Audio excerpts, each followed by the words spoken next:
World games athlete of the year award. देखिए ये award जो है ये काफ़ी प्रतिष्ठित पुरस्कार है और ये खिलाड़ियों को दिया जाता है। चलो ये तो बात मान ली कि प्रतिष्ठित है, खिलाड़ियों को मिलता है, लेकिन हम क्यों पढ़ें इसको? हमको इसलिए पढ़ना है क्योंकि हमारे देश से इसके लिए, इस अवार्ड के लिए चुने जाने वाले दूसरे व्यक्ति जो हैं, सेकंड व्यक्ति जो हैं, वो हमारे भारतीय हॉकी टीम के गोलकीपर हैं, उनको चुना गया है। उनका नाम है PR श्रीजेश। उनका नाम क्या है? PR श्रीजेश। यहाँ उनके फोटो देख सकते हैं हम। तो पहला ये जो अवार्ड था, पहली बार जो ये अवार्ड है वो हमारे भारतीय टीम, महिला टीम की जो कप्तान है, हॉकी टीम की कप्तान है, जिनका नाम है रानी रामपाल जी, उनको 2019 में ऑलरेडी मिल चुका है। ठीक है। और ये सेकंड जो व्यक्ति हैं वो हमारे कौन बने हैं? PR श्रीजेश। तो PR श्रीजेश को ये अवार्ड मिला है जिसका नाम है world games athlete of the year award. तो ये 2 फैक्ट आपको पता होने चाहिए। अगर आपसे कोई क्वेश्चन में पूछे कि world game athlete of the year award पाने वाले पहले भारतीय खिलाड़ी कौन है, तो अगर इनका नाम है PR श्रीजेश का, तो आप उस पर टिक ना करें। पहले कौन है? रानी रामपाल हैं, जिनको 2019 में दिया गया था, और 2020 में किनको मिला है? PR श्रीजेश को। दोनों ही हॉकी से संबंधित है और ये पहले तो हुआ करते थे, पूर्व कप्तान है ये, और अभी क्या है? ये गोलकीपर है। तो ये हमको इनके बारे में ध्यान रखना है। उसके अलावा जो चीज़ें उनको आप कट कर दीजिए, इतना कोई नहीं हमको पढ़ना है। फिर देखिए इसके अंदर इनको कई सारे और भी अवार्ड मिल चुके हैं, जैसे कि 2021 के लिए इनको गोलकीपर ऑफ द ईयर का अवार्ड जो है उसके लिए चुना गया था। और इसके लिए इनकी सिफारिश जो है, मतलब जो रिकमेंडेशन है, वो हॉकी अंतर्राष्ट्रीय हॉकी संघ, यानी कि जिसको कहते हैं फेडरेशन ऑफ इंडियन हॉकी, उनके द्वारा की गई थी। तो हमें नाम याद रह जाएगा, इनका नाम है PR श्रीजेश। ठीक है। इनको सबसे प्रतिष्ठित अवार्ड मिला है, क्या नाम है उस अवार्ड का? World games athlete of the year award. तो अब हम पढ़ेंगे मासिक घटनाओं के सार संग्रह से, इसको स्टार्ट करेंगे। देखिए इसको आप कई लोग स्किप कर देते हैं, जैसे मैंने जनवरी वाला वीडियो बनाया तो कई लोगों ने उसको 2 मिनट 3 मिनट तक ही देखा। तो आप इसको स्किप मत करिए, क्योंकि आपके जो आने वाले पेजेस हैं उनकी भूमिका यही इसी फर्स्ट पेज से स्टार्ट होती है। तो पहले मैं जो है इस पेज को अगर मैं पढ़ा रही हूँ तो उसका ये रीज़न यही है कि आप जो है आने वाले पेजेस को ढंग से समझ सकें। ठीक है। तो इसको स्किप मत कीजिएगा। फर्स्ट देखते हैं हम इसमें क्या है। तो देखिए अभी गणतंत्र दिवस यानी रिपब्लिक डे जो है वो हमने संपन्न किया है 26 जनवरी को। देखिए बीटिंग द रिट्रीट सेरेमनी क्या होती है कि जो, तो यहाँ पर जो है कि बीटिंग द रिट्रीट जो सेरेमनी होती है वो हमेशा 29 जनवरी को, यानी कि after 3 days of Republic day, उसको मनाया जाता है। इससे जो है बीटिंग द रिट्रीट मतलब कि जो गणतंत्र दिवस का जो समारोह है उसका समापन इसके द्वारा जो है वो किया जाता है। तो ऐसा पहले जब हमारा देश आज़ाद हुआ था, गणतंत्र दिवस मनाया गया था, तो उसमें कैप्टन रॉबर्ट्स करके थे, तो वहाँ पर उन्होंने इसको स्टार्ट किया था। और वो Prince, I don't know, Prince Philips, हाँ प्रिंस फिलिप्स और जो एलिजाबेथ सेकंड है उनके, क्योंकि वो लोग जब देश को आज़ाद किया था, वो लोगों को जो है यहाँ पर इन्वाइट किया गया था। तो उनके आने पर, क्योंकि वो 26 जनवरी वाला प्रोग्राम तो हो चुका था, तो ये बीटिंग द रिट्रीट सेरेमनी जो है वो जो है उसको संपन्न जो है वो उनके सम्मान में जो है वो किया गया था। तो यहाँ पर ये ध्यान देने की बात है कि जो इस बार जो बीटिंग द रिट्रीट सेरेमनी हुई उसके अंदर कौन सा जो स्टार्टअप है उसने लाइट शो के तहत जो है 1000 ड्रोन्स जो है वो उड़ाई है। पहली बार हुआ है कि किसी स्टार्टअप ने ऐसा कार्य किया है, तो उसका नाम है बोट लैब। तो इसलिए हमको उसका नाम थोड़ा सा ध्यान में रखना चाहिए। फिर नेक्स्ट जो हमारा न्यूज़ लाइन है वो है, केंद्र सरकार ने किसे नए मुख्य आर्थिक सलाहकार के रूप में नियुक्त किया है। तो देखिए अभी आप जानते हैं कि चीफ इकोनॉमिक एडवाइजर जो होते हैं ये जो है हमारी आर्थिक समीक्षा बनाने का कार्य जो है ये करते हैं। तो अभी नए जो आर्थिक सलाहकार, मुख्य आर्थिक सलाहकार जिनको बनाया गया है वो है डॉक्टर V अनंत नागेश्वरन। क्या नाम है उनका? डॉक्टर V अनंत नागेश्वरन। तो इनका नाम ध्यान रखना है हमको, ये इंपॉर्टेंट है। ठीक है। अच्छा एक चीज़ मैं बताना भूल गई आपको कि ये जो आप ये पढ़ रहे हैं, इनका नाम P श्रीजेश का नाम, तो ये इंपॉर्टेंट इसलिए भी है कि जो लोग अभी RS मेंस दे रहे हैं तो वो भी इसको अच्छे से पढ़ लीजिएगा, क्योंकि हो सकता है कि इससे में क्वेश्चन जो है वो बन जाए, क्योंकि मेंस के अंदर ही आपके टॉपिक दे रखा है। तो ये हो गया आपका इनके बारे में। अभी देखिए आसियान के बारे में आप जानते हैं कि आसियान के जो देश हैं उसमें भारत जो है आसियान का मेंबर नहीं है, ये ध्यान रखिएगा। ठीक है। तो आसियान डिजिटल मंत्रियों की दूसरी बैठक जो है उसके अंदर एक योजना को मंजूरी दी गई। उस योजना का नाम है भारत आसियान डिजिटल कार्य योजना। ठीक है। यानी कि दोनों, जो भारत और आसियान है, जो दोनों मिलकर के जो कार्य करेंगे वो डिजिटली करेंगे। ठीक है। ये कार्य योजना प्रस्तुत की गई है। इसके बारे में आगे हम पढ़ेंगे जब हम इंटरनेशनल न्यूज़ को पढ़ेंगे, अंतर्राष्ट्रीय खबरों में इसको वापस से पढ़ा जाएगा। अब देखिए एक सूचकांक है जिसका नाम है ट्रांसपेरेंसी इंटरनेशनल, और इसने जो है अपना भ्रष्टाचार धारणा सूचकांक जो है वो जारी किया है, जिसको हम इंग्लिश में बोलते हैं करप्शन परसेप्शन इंडेक्स। इसके अंदर भारत की जो रैंक है वो हम आगे पढ़ेंगे, सॉरी भारत की जो रैंक है वो हम यहाँ पढ़ेंगे कि भारत और मलेशिया इनको साथ साथ रैंकिंग मिली है, और वो मिली है 85th रैंक। कितने देशों में से मिली है, क्यों इतनी रैंक जो है हमारी इसमें जो है ज़्यादा है, वो सारी चीज़ें हम पढ़ेंगे जब हमारा अंतर्राष्ट्रीय परिदृश्य हम पढ़ेंगे, तो वहाँ पर इस पूरी इंडेक्स को ढंग से पढ़ा जाएगा। ठीक है। आजकल देखिए इंडेक्स पे काफ़ी क्वेश्चन आते हैं, तो आप इसको अच्छे से पढ़ लीजिएगा कि भारत की रैंकिंग किस इंडेक्स में कौन सी है। और इंडेक्स भी ज़्यादा नहीं है, जो बड़े बड़े इंडेक्स हो ना उन्हीं को हमको ध्यान में रखना है। देखिए नेपाल ने जो है अभी नेपाल का जो केंद्रीय सांख्यिकी ब्यूरो है, जिसको हम CSO कहते हैं, ठीक है, सेंट्रल स्टैटिस्टिकल ऑफिस, तो यहाँ तो इनका अलग है, केंद्रीय सांख्यिकी ब्यूरो है। तो इन्होंने जो है राष्ट्रीय जनसंख्या अपनी बताई है कि भाई 2021 के अंदर जो है हमारे जनसंख्या में वृद्धि दर जो है वो कितनी हुई है। तो देखिए 0.93% जो है इनकी जनसंख्या में वृद्धि हुई है। अब ये क्वेश्चन आई डोंट नो कि इंपॉर्टेंट है कि नहीं, लेकिन हाँ इसमें दे रखा है तो हम एक एज इन रीड कर लेते हैं, ताकि हमको अगर आ भी जाए तो हम इसको क्लिक करें। फिर देखिए भारत और जो है, सो अब नेक्स्ट उस पर आइए कि ब्रांड फाइनेंस 2022 ग्लोबल 500। अब ये क्या है, तो देखिए ये एक जो है, ये जितने भी हमारे देश में विदेशों में जो ब्रांड होते हैं ना, जैसे आप ब्रांडेड चीज़ें खरीदते हैं, iPad खरीदते हैं, ठीक है, जियो का कुछ आपने खरीदा है, तो इस प्रकार के जितने भी ब्रांड्स हैं उनको इसके अंदर रैंकिंग दी जाती है कि भाई सबसे अच्छा ब्रांड कौन सा है, किसने सबसे अच्छा परफॉर्म किया है और कौन सबसे लोएस्ट परफॉर्मर है। तो इसमें देखिए पूरे ग्लोबली 500 जो ब्रांड फाइनेंस होते हैं उनको ये लोग जो है वो रैंकिंग देते हैं। तो इसमें टॉप इस बार किसने किया है, तो एप्पल ने टॉप किया है। ठीक है, जैसे अपन खरीदते हैं एप्पल के मैकबुक, टैबलेट्स, फोन्स, सबके लिए क्रेज बहुत ज़्यादा है, तो एप्पल जो है इस बार टॉप किया है। और भारत की जो जियो कंपनी है वो 5th पोजीशन पे है। ठीक है, एज एन ब्रांड वैल्यू जो है वो जियो की 5th पोजीशन पे है ग्लोबली, और एप्पल की जो है वो 1st पोजीशन पे है। ठीक है, इसमें कई सारी चीज़ें होती है, जैसे कि देखिए स्टेक होल्डर्स कितने हैं, शेयर होल्डर्स क्या है, और कंपनी का परफॉर्मेंस कैसा है, तो वो सारी चीज़ें इसमें कैलकुलेट की जाती हैं। नेक्स्ट आर्टिकल देखेंगे।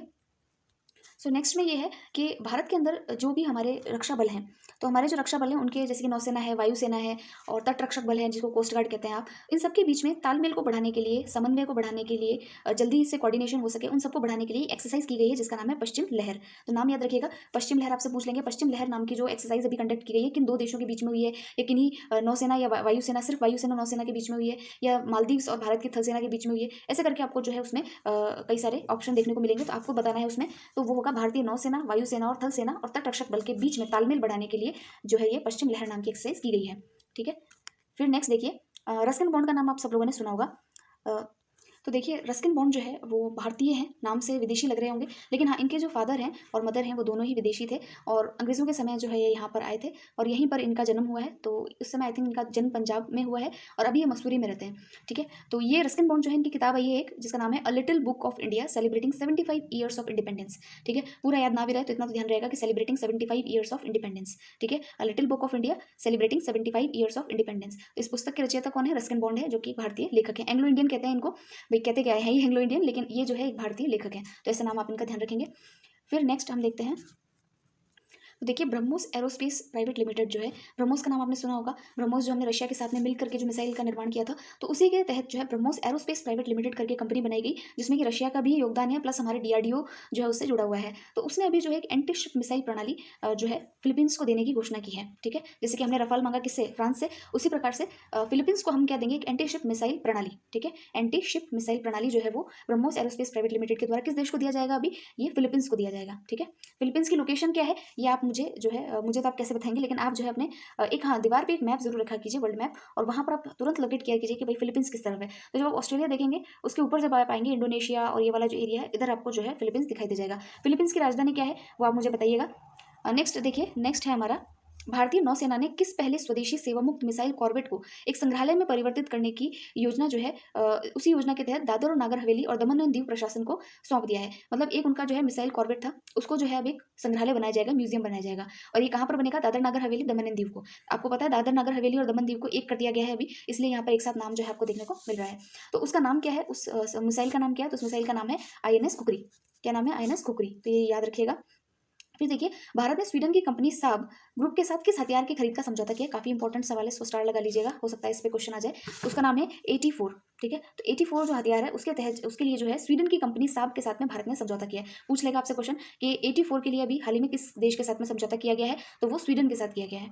ठीक है, फिर नेक्स्ट देखिए कि वर्ष 1964 के टोक्यो ओलंपिक में स्वर्ण पदक विजेता भारतीय हॉकी टीम के कप्तान कौन थे, जिनका हाल ही के अंदर जो है वो निधन हुआ है। उनका नाम था चरणजीत सिंह। ठीक है, क्या नाम था, चरणजीत सिंह।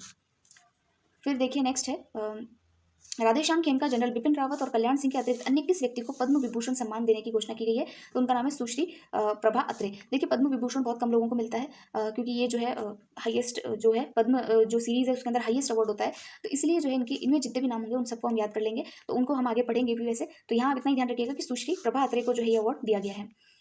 नेक्स्ट देखिए, भारत और दक्षिण अफ्रीका के मध्य 19 से 23 जनवरी को खेली गई एक दिवसीय मैचों की श्रृंखला को किस टीम ने जीता है। तो हालांकि देखिए ये क्वेश्चन जो है एग्जाम्स में पूछे जाते हैं, इस बार तो UPSC के अंदर भी जो है ओलंपिक से रिलेटेड जो है वो क्वेश्चन था, तो इन चीज़ों को आपको पढ़ लेना चाहिए। तो देखिए दक्षिण अफ्रीका जो है, क्योंकि करंट अफेयर के नाम पे ना कुछ भी पूछ लेते हैं, करंट अफेयर में था तो एक उठाकर कैसा ही क्वेश्चन दे दिया, अब आप सोचते रहिए अगर आपने पढ़ा है तो आपका आएगा वरना नहीं आएगा। ऐसा ही अभी मैंने देखा कि वीडियो के एग्जाम में भी हुआ, इस प्रकार के क्वेश्चन थोड़े से आए हैं कि अगर आपने पढ़ रखा है तो आपको आएगा, नहीं पढ़ रखा है तो आप आइडिया भी नहीं लगा पाएंगे, तो ऐसा होता है। तो इसलिए जब कुछ आंखें नज़र में कुछ आती है चीज़ तो एक बार उसको कॉन्शियस माइंड में डाल लेना चाहिए। फिर है किस रॉकेट वैज्ञानिक को भारतीय अंतरिक्ष एजेंसी यानी इसरो का नया अध्यक्ष जो है वो भी चुना गया है। आप जानते हैं कि K-Sivan पहले अध्यक्ष थे इसरो के, अभी इसरो के अध्यक्ष बदल दिए गए, उनका नाम है डॉक्टर S सोमनाथ। क्या नाम है, डॉक्टर S सोमनाथ। अच्छा एक चीज़ और, अभी राजस्थान में नए चीफ सेक्रेटरी जो है वो बनाई गई हैं। ठीक है, महिला चीफ सेक्रेटरी बनाई गई हैं, उनका नाम क्या है वो आप बताएंगे। उसके अलावा एक चीज़ और बताएंगे कि पहली महिला चीफ सेक्रेटरी कौन थी राजस्थान में, उनका नाम भी आप कमेंट सेक्शन में लिखेंगे, तो इससे क्या थोड़ा आपको भी होमवर्क मिलेगा। नेक्स्ट देखते हैं, नेक्स्ट में है रॉबर्ट मेट्सोला किस द्वीपीय राष्ट्र की नेता हैं जिन्हें यूरोपीय संघ की संसद का अध्यक्ष जो है वो चुना गया है। तो देखिए ये काफ़ी इंपॉर्टेंट है। मैं क्यों इंपॉर्टेंट बता रही हूँ, क्योंकि इस बार जो ईपीएफओ का एग्जाम हुआ था उसके अंदर इसी प्रकार का क्वेश्चन पूछा गया था, और वो क्वेश्चन मेरे हिसाब से कहीं नहीं होगा, क्रोनोलॉजी में वो क्वेश्चन था। ठीक है, वो ऐसी कोई महिला थी जो आई थिंक डब्ल्यूटीओ के महिला थी, डब्ल्यूटीओ की सदस्य बनी थी या कहाँ बनी थी, और वो किसी अफ्रीकी देश की से थी। तो वही क्वेश्चन पूछा था कि वो किस देश से संबंधित है। तो इस प्रकार के क्वेश्चन पूछ लिए जाते हैं, पता नहीं वो भी ऐसी क्रोनोलॉजी पढ़ के ही सवाल बनाते हैं, क्या सब हो सकता है। क्रोनोलॉजी में एक ही क्रोनोलॉजी से 3 क्वेश्चन थे उस टाइम पे, एक रैंकिंग पे क्वेश्चन था और 2 इस टाइप के क्वेश्चन थे, एक स्पोर्ट्स का क्वेश्चन था और एक ये पर्सन इन न्यूज़ का क्वेश्चन था। तो इस तरीके के क्वेश्चंस को आपको मिस नहीं करना है। तो ये रॉबर्ट, अच्छा एक याद करना भी बड़ा आसान होता है, कैसे याद करें। अब ये ऐसा तो है नहीं कि कोई हमको उसको घोट के पी ले, ऐसा तो है नहीं। तो आप क्या करो कि इसको एक बार रीड लगाया, उसके बाद में एक एक रीडिंग और लो, और जब आपका एग्जाम आए तो उस समय जो है फास्ट रीड करने की कोशिश करो। तो उससे क्या है कि आपके दिमाग में क्लिक कर जाएगा, 4 ऑप्शन देखते ही आप क्लिक कर जाएंगे कि ये इसका आंसर है। तो देखिए ये जो रॉबर्ट मेट्सोला है ये माल्टा से संबंधित है, और ये यूरोपीय संघ की जो संसद है उसके अभी अध्यक्ष जो है इनको बनाया गया है। फिर है जो बहुराष्ट्रीय नौसैनिक अभ्यास है जिसका नाम है मिलन 2022। ठीक है, अब ये बहुराष्ट्रीय यानी कि कई सारे राष्ट्रों ने इसमें पार्टिसिपेट किया, तो ये क्वेश्चन नहीं आएगा। ठीक है, तो मिलन 2022 जो है उसके अंदर नौसैनिक अभ्यास हुआ है, और ये कहाँ पर संपन्न किया गया ये इंपॉर्टेंट हो जाता है। तो भारत में इसको विशाखापट्टनम के अंदर आयोजित किया गया है। ठीक है, अब देखिए सेबी, सेबी का नाम आप जानते ही हैं, भारतीय प्रतिभूति और विनिमय बोर्ड, जो कि एक नियामक निकाय है, म्यूचुअल फंड्स वगैरह को यही रेगुलेट करती है। इसके जो निवेशक हैं उनको शिक्षित करने के उद्देश्य से कौन सा मोबाइल ऐप जो है वो जारी किया गया है, लॉन्च किया गया है, उसका नाम है साथी ऐप। ठीक है, साथी इसका नाम है, ये अभी जो है वो जारी किया गया है। तो देखिए नियामी विनिमय बोर्ड या रेगुलेटरी अथॉरिटीज आप समझते हैं, जैसे कि मान लीजिए आपका एलआईसी है।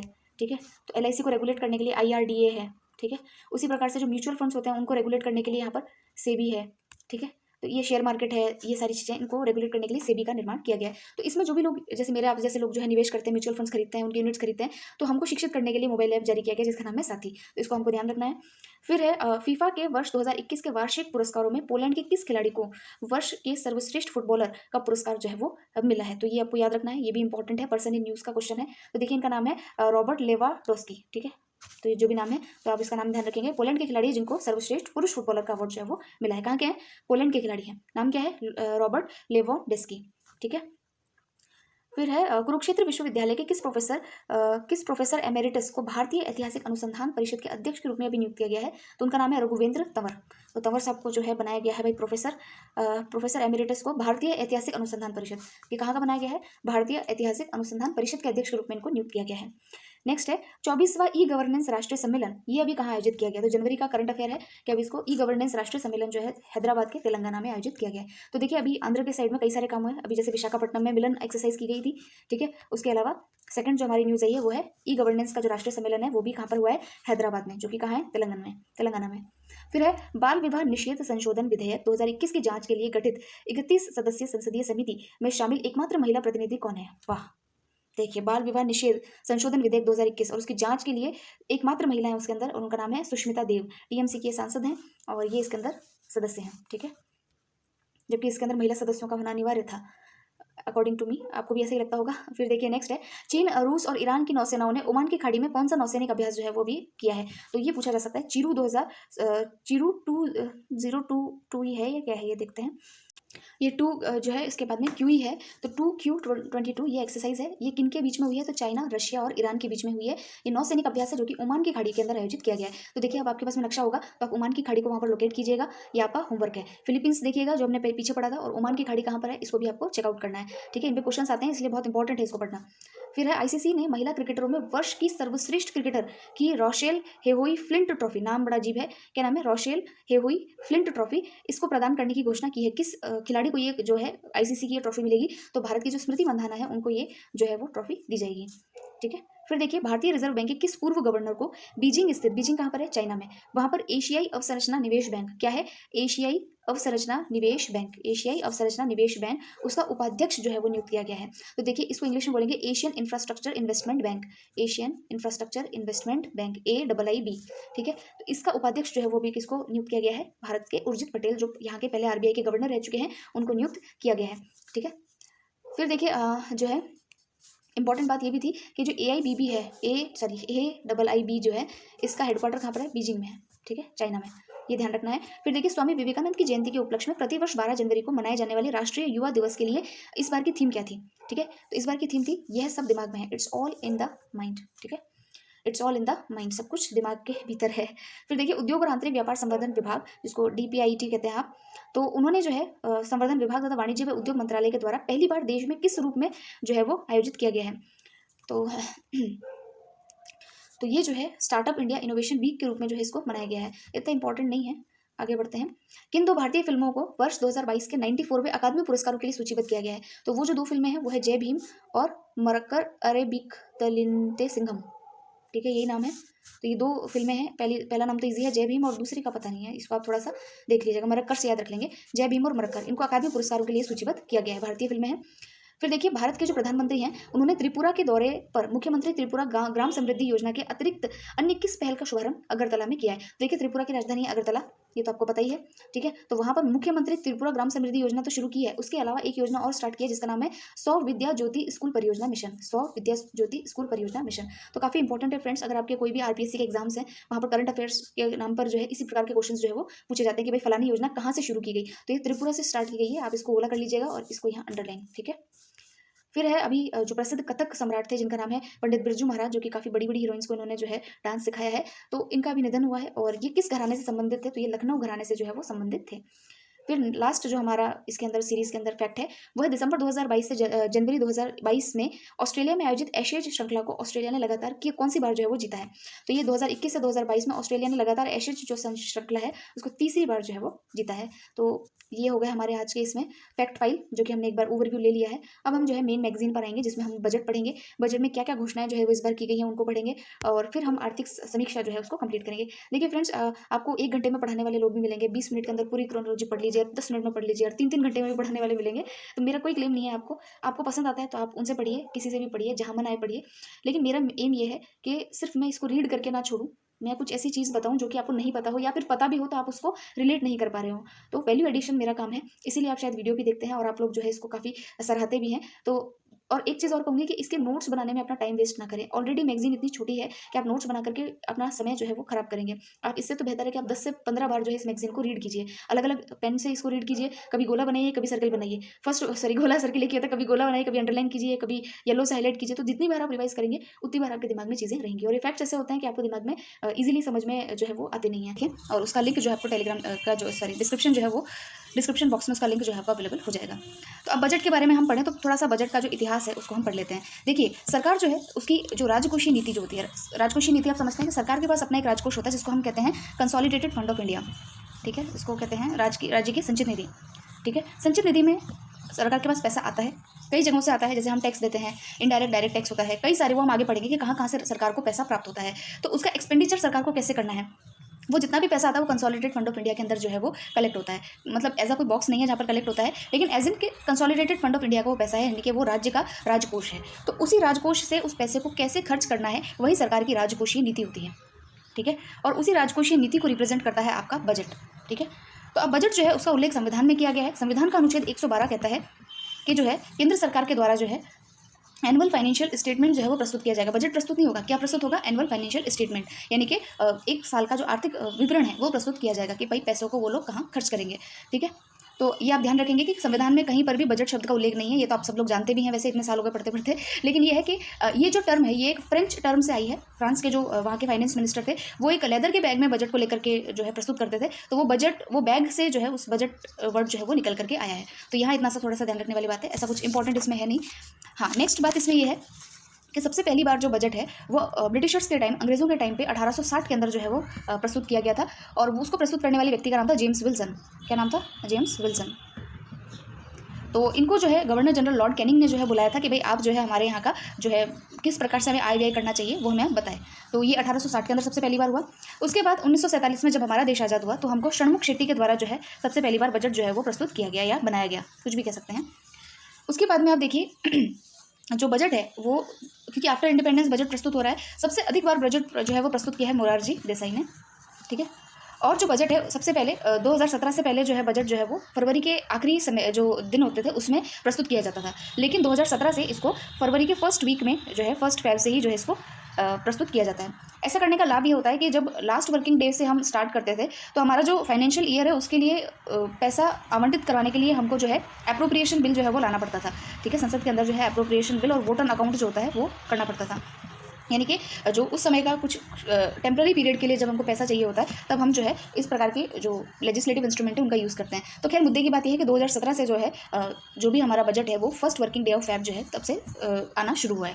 ठीक है, first working day of Feb 1 फरवरी से ही इसको लागू किया गया है 2017 से। ठीक है, अब देखिए वित्त वर्ष भी आपको पता होगा कि वित्त वर्ष जो होता है वो 1 अप्रैल से 31 मार्च तक का होता है। ठीक है, अन्य तथ्य क्या हैं? तो अन्य तथ्य ये हैं कि भाई देखिए जो बजट है वो लोकसभा के अंदर प्रस्तुत होता है और बजट प्रस्तुत होने से पहले जो राष्ट्रपति है वो अपना अभिभाषण देते हैं जिसको बजट स्पीच कहते हैं। ठीक है, और लोकसभा में जो बजट प्रस्तुत करता है वो हमारे फाइनेंस मिनिस्टर प्रस्तुत करते हैं और फाइनेंस मिनिस्टर इस बार कौन है? निर्मला सीतारमण है, पिछली बार भी यही थी। तो इस गवर्नमेंट में फाइनेंस मिनिस्टर के रूप में उनका कौन से नंबर वाला स्पीच है ये भी हम आगे देखेंगे इसके अंदर कि इन्होंने जो है इस बार में कितने नंबर वाला जो है बजट स्पीच दिया है, कितनी बार इन्होंने बजट स्पीच दिया है। तो देखिए लोकसभा के अंदर जो है फाइनेंस मिनिस्टर जो ये बजट पेश करता है ये राष्ट्रपति के बिहाफ पे करता है। ये इंपॉर्टेंट बात है, राष्ट्रपति के बिहाफ पर फाइनेंस मिनिस्टर जो है वो बजट प्रस्तुत करता है। ये इंपॉर्टेंट क्यों है? क्योंकि सबको ये लगेगा कि भाई प्राइम मिनिस्टर के बिहाफ पे या गवर्नमेंट के बिहाफ पे, लेकिन देखिए सरकार का प्रतिनिधित्व जो है वो राष्ट्रपति करता है। ठीक है, इसीलिए जो है राष्ट्रपति के बिहाफ पर फाइनेंस मिनिस्टर को प्रस्तुत करता है। और इसको बनाने का कार्य किसका है? बजट बनाने का कार्य किसका होता है? तो वो हमारा जो डिपार्टमेंट ऑफ इकोनॉमिक अफेयर्स है उसके द्वारा जो है इसको बनाया जाता है, तैयार किया जाता है। जो डिपार्टमेंट ऑफ इकोनॉमिक अफेयर्स है ये आपका मिनिस्ट्री ऑफ फाइनेंस के अंतर्गत आता है। मिनिस्ट्री ऑफ फाइनेंस के अंतर्गत देखिए कई सारे विभाग आते हैं जैसे कि रेवेन्यू विभाग, एक्सपेंडिचर विभाग, इन्वेस्टमेंट विभाग और एक और विभाग है जिसका नाम है इकोनॉमिक अफेयर्स विभाग। ठीक है, आर्थिक क्या बोलेंगे इसको? इकोनॉमिक अफेयर्स विभाग है, ये तो आप समझ जाएंगे, डिपार्टमेंट ऑफ इकोनॉमिक अफेयर्स। और चीफ इकोनॉमिक एडवाइजर के द्वारा जो है इसको तैयार किया जाता है। अब हम जो है आगे बढ़ने से पहले पूरा पढ़ेंगे कि भाई बजट की संरचना कैसी होती है। संरचना समझने के बाद में आपको जो है बहुत इजीली जो घाटे होते हैं वो समझ में आ जाएंगे। जैसे राजस्व घाटा है, प्राथमिक राजस्व घाटा है, राजकोषीय घाटा है, बजट घाटा है, ये आपको समझने में आसानी होगी। इसलिए हम सबसे पहले पढ़ेंगे इसके अंदर बजट की संरचना। ठीक है, तो ये एक पेज है, आप इसको मैंने इसमें ही जो इसको एड ऑन कर दिया है। जब आपको ये मैगजीन मिलेगी तो आपको ये पेज भी उसमें मिल जाएगा। तो देखिए बजट की जो संरचना है वो 2 प्रकार की है। यहाँ देखिए आप कि बजट में एक है यहाँ पर राजस्व और यहाँ आपको दिख रहा है पूंजी। ठीक है, तो अब हम देखेंगे राजस्व से हमको कितने जो है प्राप्तियाँ होती है। तो ये 2 प्रकार के बजट का जो है बजट का 2 प्रकार का क्लासिफिकेशन होता है, राजस्व और पूंजी। तो देखिए राजस्व प्राप्तियाँ कहाँ से सरकार को होती हैं। प्राप्तियाँ यानी कि कहाँ से सरकार के पास पैसा आ रहा है, कहाँ से पैसा सरकार के कोष के अंदर आ रहा है। ठीक है, तो अब यहाँ देखते जाइए आप। तो ये जो आपको पूरा दिख रहा है यहाँ पे ये है हमारे सरकार की प्राप्तियाँ। कौन कौन सी प्राप्तियाँ जी? तो पहले तो है टैक्स और दूसरा है non tax. Tax non tax भी नहीं समझो तो आप समझ लीजिए कि टैक्स से हमको कितनी प्राप्तियाँ मिलती हैं। ठीक है, तो उसके बाद आप देखिए कि जो हमारे को ब्याज मिलता है, इंटरेस्ट। सबसे पहले आप देखिए कि टैक्स के अंदर जो है हमारे कई प्रकार के टैक्स होते हैं, प्रत्यक्ष कर और अप्रत्यक्ष कर। प्रत्यक्ष का मतलब होता है जैसे कि इनकम टैक्स है, हम इनकम टैक्स देते हैं। ठीक है, कॉर्पोरेट टैक्स है, निगमों के ऊपर जो कर लगता है वो। अप्रत्यक्ष कर है जैसे कि आप देखिए जीएसटी हम देते हैं। ठीक है, कस्टम ड्यूटीज़ दी जाती है। ठीक है, तो ये सारे जो कर हैं ये इनसे सरकार को पैसा मिलता है। तो ये किस में आएगा? आपके राजस्व प्राप्तियों के अंदर। उसके अलावा देखिए सरकार ने कई जगह जो है लोन दे रखा होता है, तो उस लोन से जो ब्याज आता है वो भी सरकार की क्या है? प्राप्तियाँ हैं। फिर देखिए वस्तु व सेवा के बदले लिया गया जो शुल्क होता है वो भी क्या है? सरकार की प्राप्तियां हैं। सरकार को जो लाभांश मिलता है यानी कि सरकार ने जहां निवेश किया हुआ होता है किसी कंपनी में, सरकार के शेयर्स होते हैं, तो शेयर्स के ऊपर जो है लाभांश मिलता है, डिविडेंड मिलता है, तो वो सरकार के लिए क्या है? सरकार की प्राप्तियां हैं। उसके अलावा विदेशों से जो हमको अनुदान प्राप्त होता है, ग्रांट्स प्राप्त होती हैं, वो भी क्या है? सरकार की प्राप्तियां हैं, यानी कि रिसिप्ट्स हैं। तो ये उसका पूरा चार्ट है कि सरकार को कहाँ से जो है प्राप्तियां होती है। अब आप बताइए कि क्या ये प्राप्तियां ज़्यादा होनी चाहिए, कम होनी चाहिए? ऑफकोर्स ये ज़्यादा होनी चाहिए। जितनी ज़्यादा होंगी सरकार को उतना ज़्यादा खर्च करने के लिए पैसा मिलेगा। आपके पास जितने सोर्स ऑफ इनकम होंगे उतना ही आपकी इकोनॉमी क्या होगी? स्ट्रॉन्ग होगी। अब देखिए एक्सपेंडिचर मानी कि व्यय, यानी कि इस राजस्व को आप खर्च कहाँ पे जो है वो करते हैं। ठीक है, राजस्व से खर्चे कहाँ पर होते हैं, यानी कि यहाँ से जो प्राप्तियाँ हो रही है वहाँ से खर्चे कहाँ हो रहे हैं। तो देखिए सबसे पहली चीज़ कि सरकार ने कई जगह से जो है कर्ज ले रखा है तो ब्याज देना पड़ता है उसके ऊपर। ठीक है, उसके अलावा सरकार जो है कई सारी सब्सिडियाँ देती है। तो सब्सिडी कौन कौन सी देती है आपको पता ही है, जैसे कि वो उज्ज्वला योजना है, एलपीजी के ऊपर सब्सिडी है, खाने के ऊपर सब्सिडी देती है। तो LPG subsidy, food subsidy, fertiliser subsidy, तो ये सब्सिडी के पैसे हैं। उसके अलावा सरकार जो है अपने वेतन कर्मचारियों को जो है सैलरी देती है, पेंशन देती है काम करने का। ठीक है, तो ये उसके पैसे हैं। उसके अलावा डिफेंस पे खर्चा करती है, सुरक्षा पे खर्चा करती है, तो वो भी सरकार का क्या है? व्यय है। और फिर जो है वस्तु और सेवाओं की जो लागत, जो बनती है वस्तुएं, उन पर जो लागत आती है वो भी एक तरीके से क्या है? सरकार का व्यय है। अब यहीं पर मैं आपको एक घाटा समझा देती हूँ जिसको हम बोलते हैं रेवेन्यू डेफिसिट, यानी कि राजस्व घाटा। तो सिंपल सी चीज़ है, राजस्व घाटा क्या होता है कि इसके अंदर जो है आपका revenue expenditure minus revenue receipts, यानी कि राजस्व घाटे का मतलब हुआ। तो देखिए राजस्व घाटा क्या है, रेवेन्यू डेफिसिट क्या है? सिंपल सी, बहुत ही सिंपल है, revenue expenditure minus revenue receipts, यानी कि राजस्व व्यय माइनस राजस्व प्राप्तियाँ। तो ये आपका क्या आ जाएगा? रेवेन्यू डेफिसिट आ जाएगा। सिंपल, पहला घाटा आप समझ गए बड़ा आसानी से। दूसरा घाटा भी यही समझ लेते हैं जिसको हम बोलते हैं effective revenue deficit. Effective revenue deficit को बोलेंगे प्रभावी राजस्व घाटा।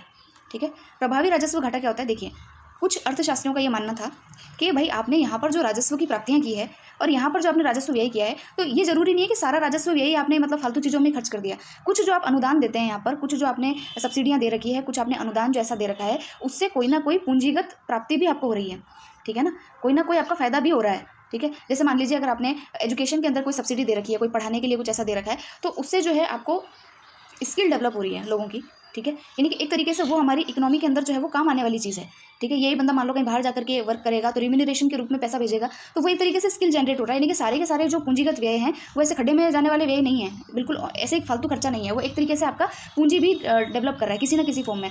तो इसीलिए जो है जो आपका ये आपने राजस्व घाटा निकाला है, ये एकदम से सारी चीज़ों को प्रस्तुत नहीं कर रहा है, इसलिए आप प्रभावी राजस्व घाटा निकालिए। यानी कि कुछ ऐसे व्यय हैं, कुछ यहाँ पर जो है आ गया ये रहा, हाँ, कुछ ऐसे व्यय जो हैं, ऐसे व्यय हैं जो कि हमारे लिए अच्छे हैं, ठीक है। तो उनको जो है आपको राजस्व घाटे में से निकालना पड़ेगा, उसी को हम कहते हैं प्रभावी राजस्व घाटा। मेरी बात शायद आपको समझ में आई होगी।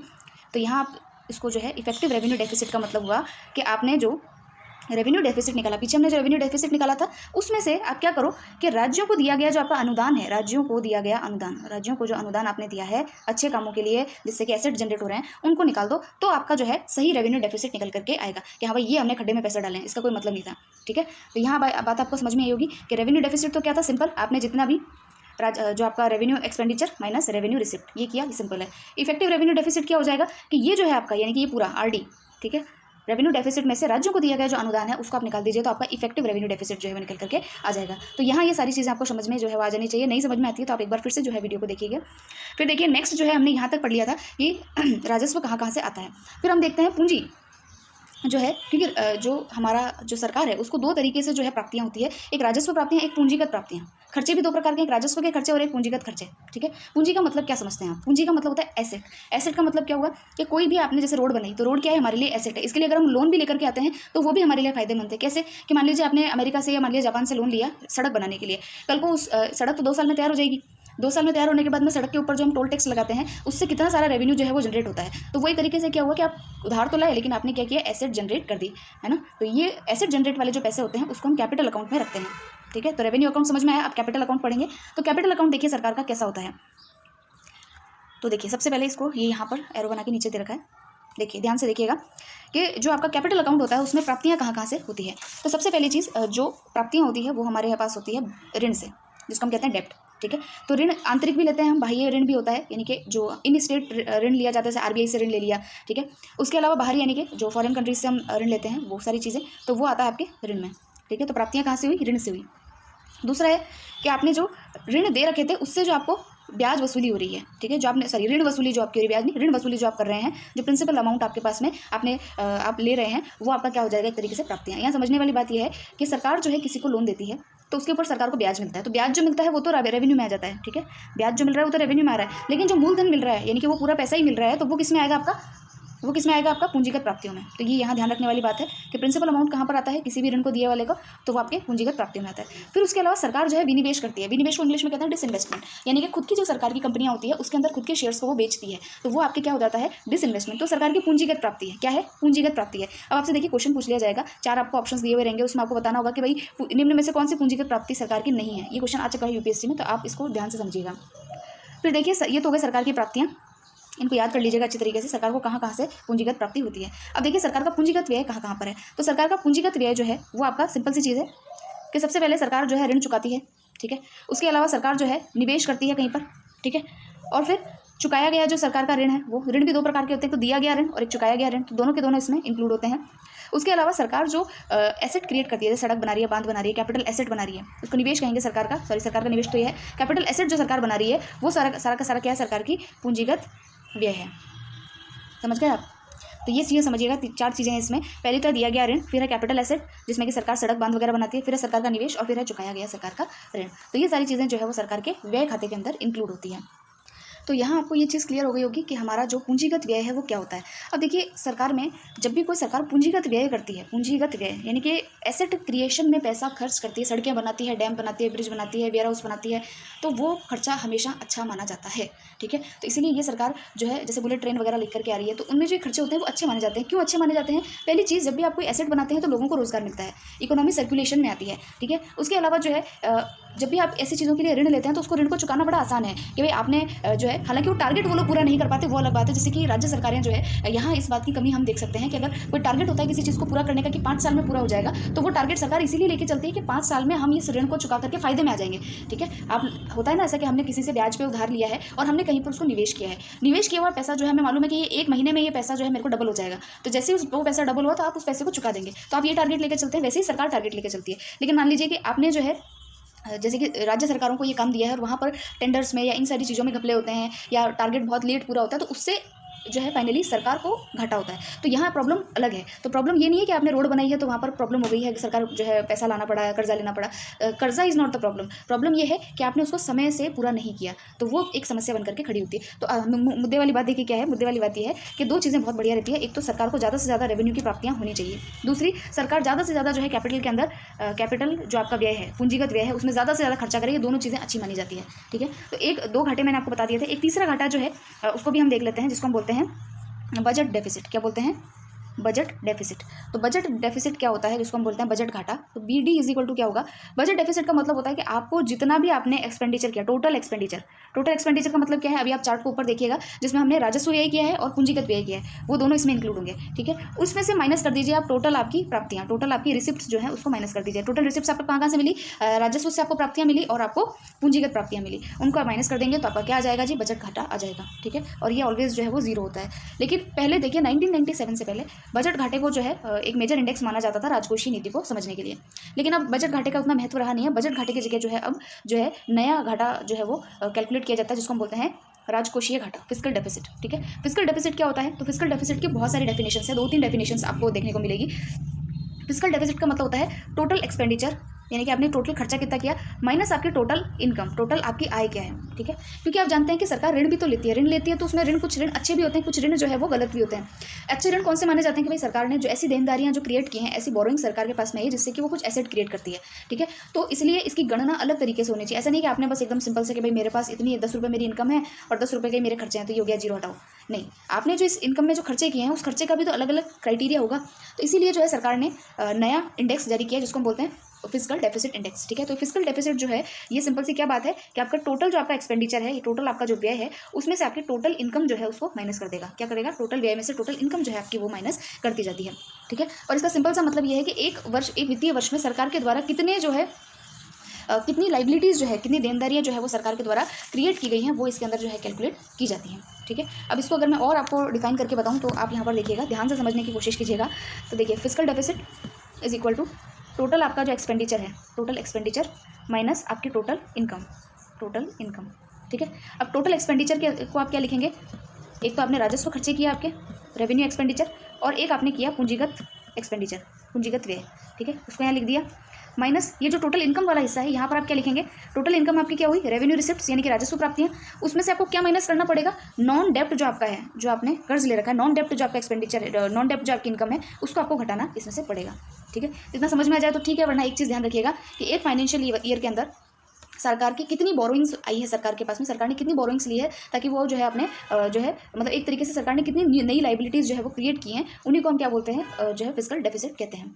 ठीक है, यानी कि सृजित अन्य जो देयताएं हैं सरकार की एक वित्तीय वर्ष में, उसी को जो है फिस्कल डेफिसिट कहा जाता है। ठीक है, अब देखिए फिस्कल डेफिसिट जो ये सरकार ने बनाया है ना, सरकार फिस्कल डेफिसिट काफ़ी इंपॉर्टेंट डेफिसिट आंकड़ा है सरकार का। इसको सरकार कंट्रोल में रखती है। ठीक है, क्यों रखती है भाई? क्योंकि फिस्कल डेफिसिट देखिए जैसे से अगर सरकार का राजकोषीय घाटा अगर बढ़ेगा तो उससे क्या होगा कि जो हमारी विदेशों के अंदर जो रेटिंग है हमारी अर्थव्यवस्था की वो खराब होती है। रेटिंग जैसे खराब होगी तो हमारे यहाँ पर निवेश कम हो जाएगा।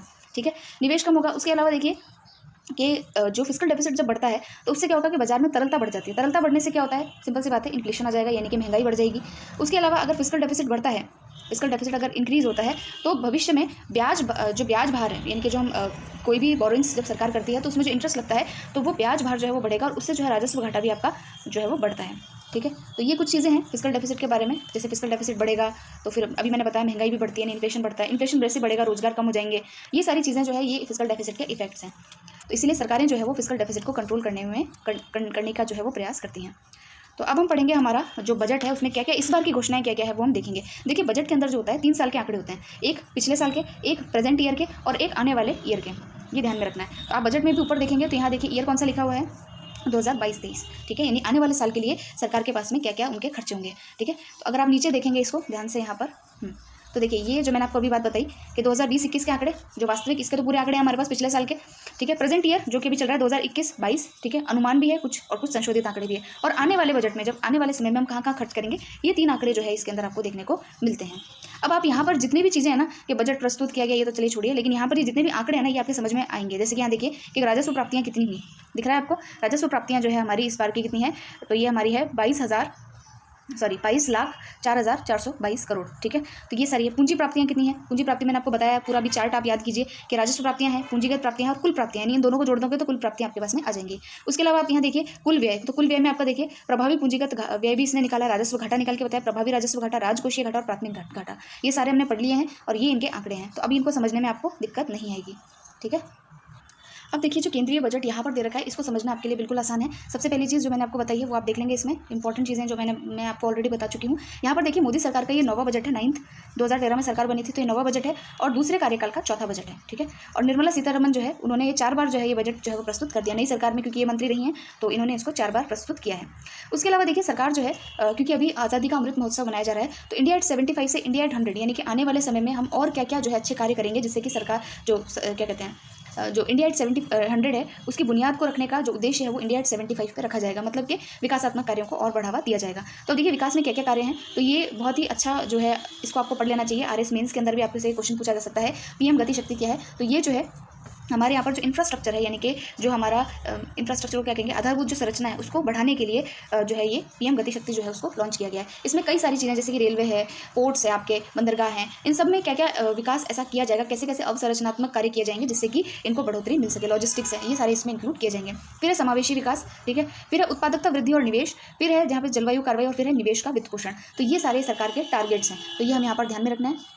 फिर देखिए सरकार ने इस बार की जो हमारी आर्थिक वृद्धि दर है वो बताई है कि 2022-23 में जो है भारत की आर्थिक वृद्धि दर रहेगी 9.2%। कितनी रहेगी, 9.2% रहेगी। ये आंकड़ा आप स्टार लगा लीजिएगा, ये आपको याद रखना है क्योंकि बजट में दिया हुआ है।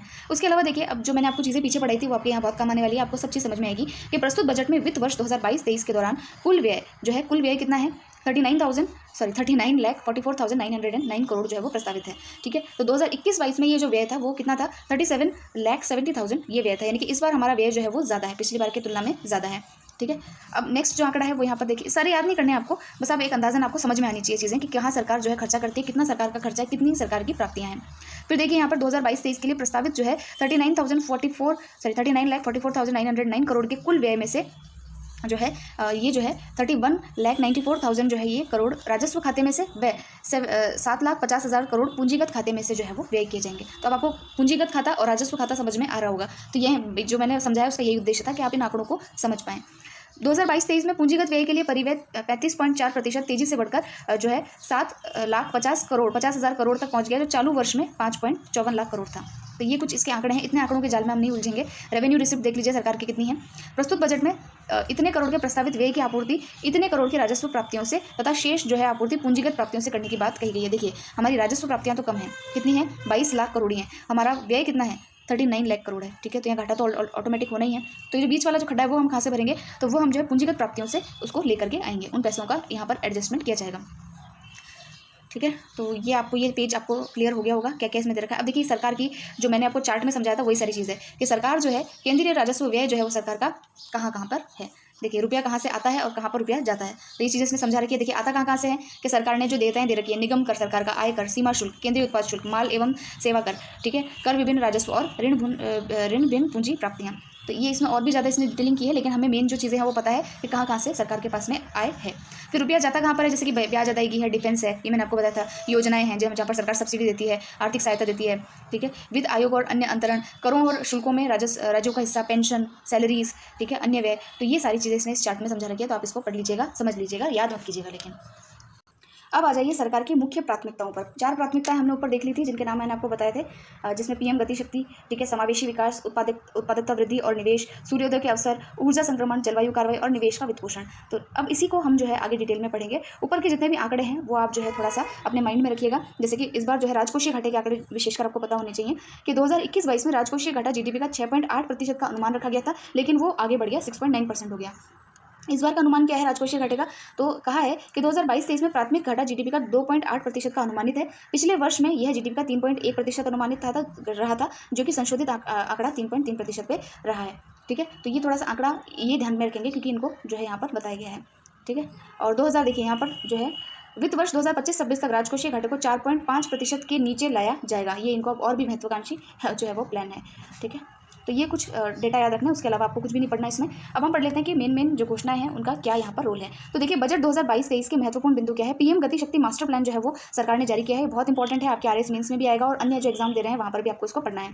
तो देखिए इसके अंदर जो है 7 कारक हैं, 7 इंजन जिसको कहा गया है, इंजन, ठीक है। तो सड़क है, रेल है, हवाई मार्ग है, विमानपत्तन है, माल वाहन है, जल मार्ग है और लॉजिस्टिक अवसंरचना है। यानी कि सरकार मुख्य रूप से यहाँ पर जो है पूंजीगत जो है व्यय करेगी, ठीक है। ये एसेट क्रिएशन यहाँ पर सरकार के द्वारा किया जाएगा। उसके अलावा देखिए सरकार जो है राजमार्ग जो है विस्तृत करेगी, 25,000 किलोमीटर जो है उसका राजमार्गों का विस्तार जो है वो किया जाएगा। उसके अलावा आप देखिए यहाँ पर कि हाँ, रेलवे में एक स्टेशन एक उत्पाद की अवधारणा जो है उसको जो है वो लोकप्रिय जो है वो बनाया जाएगा। 4 जो है मल्टी मॉडल लॉजिस्टिक पार्क का मतलब ये होता है कि लॉजिस्टिक्स का मतलब यही होता है कि जो परिवहन होता है उसको और ज़्यादा सुगम बनाना, ठीक है। ट्रांसपोर्टेशन जो है उसको और ज़्यादा सुगम बनाना, वही लॉजिस्टिक्स के अंदर जो है वो आता है, ठीक है। और एक स्टेशन एक उत्पाद जो है वो निर्माण जो है वो यहाँ पर किया जाएगा। फिर जो है फिर जो है देखिए यहाँ पर वंदे भारत एक्सप्रेस जो है 400 नई वंदे भारत एक्सप्रेस जो है वो भी जो है उसका भी निर्माण जो है वो किया जाएगा।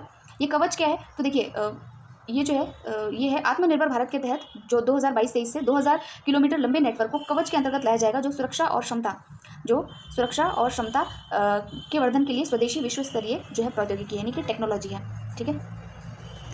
फिर जो है पर्वतमाला नहीं दिखा, हाँ पर्वतमाला। तो देखिए पर्वतमाला क्या है, तो राष्ट्रीय रोपवे विकास कार्यक्रम को पर्वतमाला नाम दिया गया है। इन्होंने ये कहा है कि भाई हम जो है 8 रोपवेज जो है वो बनाएंगे, 8 रोपवेज बनाएंगे। रोपवे आप जानते ही हैं, जैसे वैष्णो देवी हम जाते हैं तो वो रोपवे वहाँ पे बने हुए हैं। तो रोपवे प्रोजेक्ट जो है वो 60 किलोमीटर के जो है उसके एरिया को कवर करने के लिए जो है वो बनाए जाएंगे। कंजेस्टेड एरियाज़ के अंदर रोपवे बनाए जाएंगे।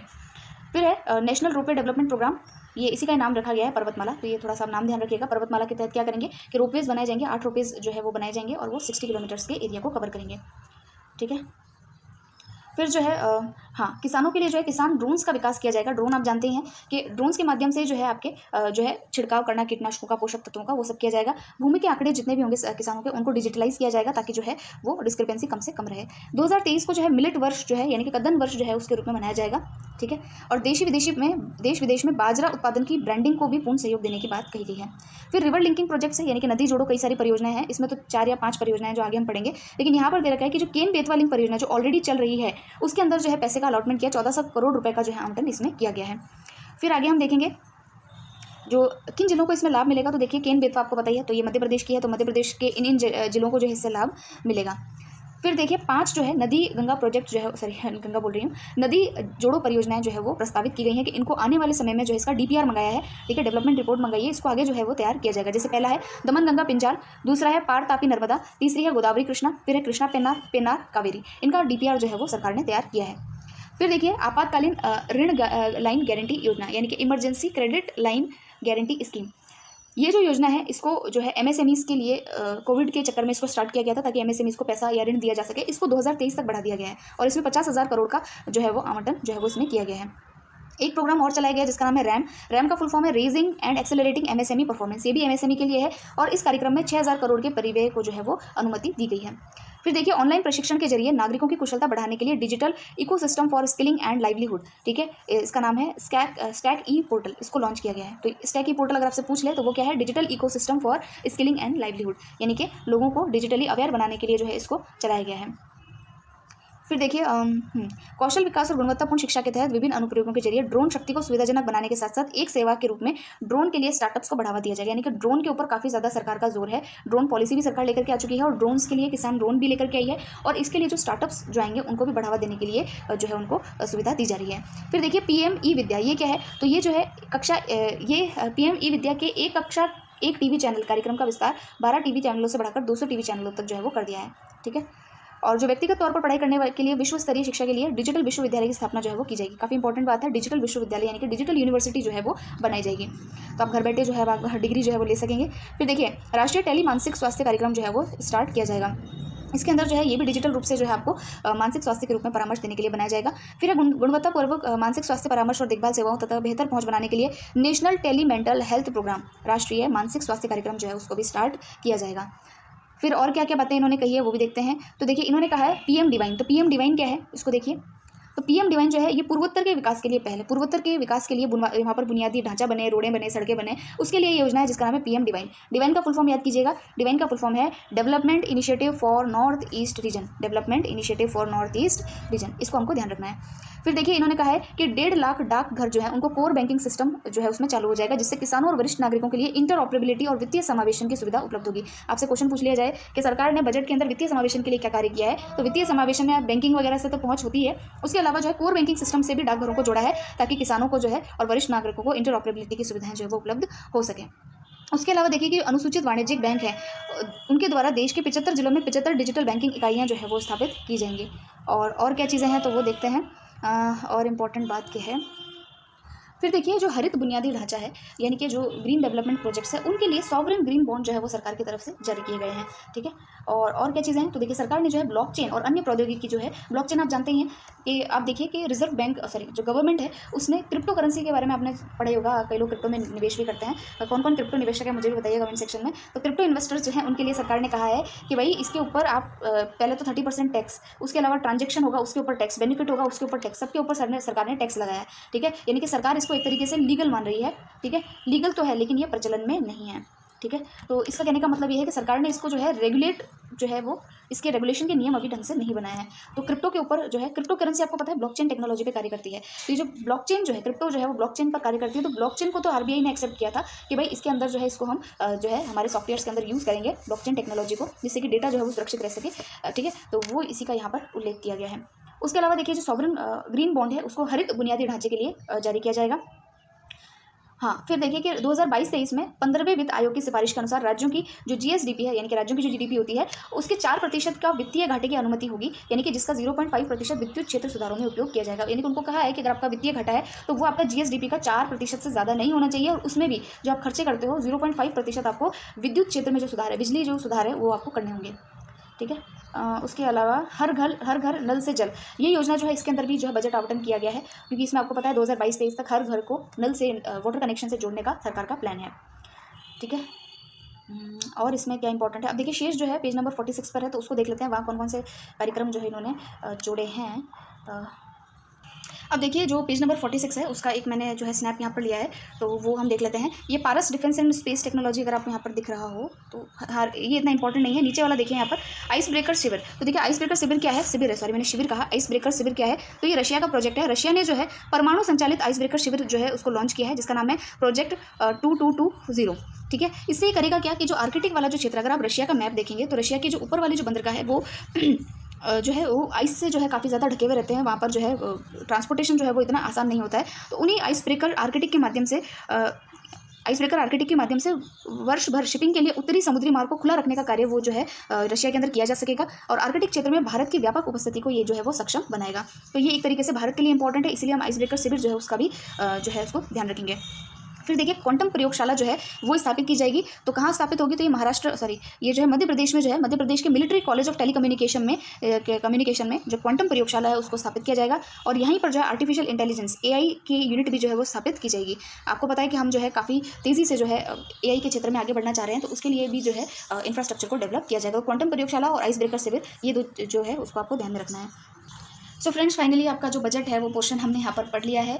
काफ़ी मेहनत लगी है इसको बनाने में, तो आप इसको पूरा देखिएगा, आपको कई चीज़ें इसमें नहीं मिलेंगी, क्लियर होगा आपका। ठीक है, तो न्यू थिंग्स लर्न करना भी ज़रूरी है। हम इसको क्या है page bye page word by word पढ़ते रहते हैं, समझ में आता है तो ठीक है, आंकड़े रटते रहते हैं, लेकिन वो हमको नहीं पढ़ना है, एक डेफिनेट अप्रोच होनी चाहिए पढ़ने की। तो वो मैंने इसमें आपको बताने की कोशिश की है। अगर आपको कोई सजेशन हो या कुछ इसके अंदर आपको लगता होगा कि ये चीज़ और बतानी चाहिए थी, तो वो भी आपका इन्वाइटेड है, आप कमेंट सेक्शन में बताइएगा। नेक्स्ट वीडियो के अंदर हम पढ़ेंगे जो है हमारे आर्थिक समीक्षा, उसको पढ़ेंगे। उसके अलावा फिर जो है फिर तो देखिए सब हल्की चीज़ें हैं, फिर तो डेली रूटीन वाली चीज़ें हैं, तो आदत पड़ गई उन चीज़ों का आप लोगों को भी पढ़ने की कि क्या क्या इसमें जो है पुरस्कार सम्मान किसको क्या मिला है क्या नहीं मिला है वो हम पढ़ेंगे। लेकिन जो बेसिक जो आपका